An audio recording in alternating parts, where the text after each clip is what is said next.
sıkı dur. Ben kararımı verdim. Ama heyecan yok, tamam mı? Ne mi istiyorum? Popo istiyorum. Ya biliyorum çok güzel ama işte göğüslerimle dudaklarım büyüdü ya. Onu da sütüne o da büyüsün. Hı? Yok. Şey gibi istiyorum. Jennifer Lopez'inki gibi. Nasıl? Aha. O daha iyi fikirmiş. Beyoncé daha iyiymiş. Onun gibi istiyorum. Şöyle dolu dolu. Salla bir yana, salla o yana. Hı? Göğüslerimden çok memnunum. Dudaklarımdan da öyle ama alttan biraz daha mı büyüsem acaba? Tamam Ferdoş. Bir şey soracağım. Bu popo ameliyatında kaç gün yatarım? O çokmuş. Ben çalışan bir insanım. İzin vermezler o kadar. Anladım. Bir şey daha istiyorum. Bir şey soracağım. O zaman onu geç. Şey yapsam şu kaşlarımı kaldırmak istiyorum. Şöyle şey gibi. Neydi o şarkıcı gibi. Anladın sen. Şöyle yaptırmak istiyorum. O kaç gün sürer? Anladım.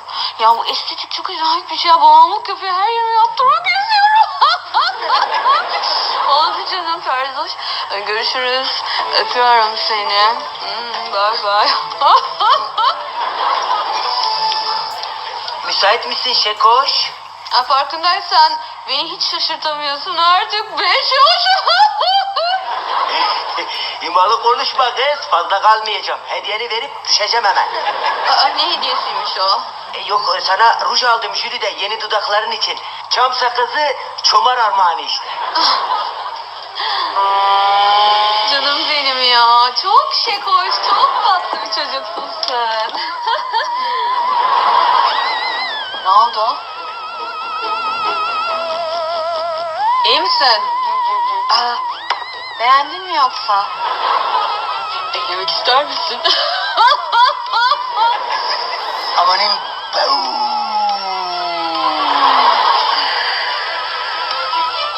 Bunlar da kim kız?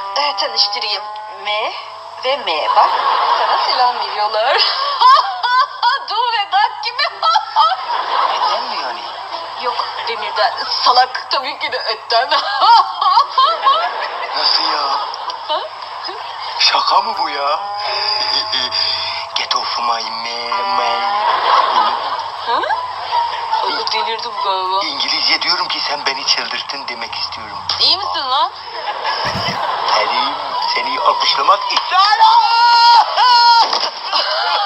Salak. Kafayı ya. Bakayım şu rujlarına.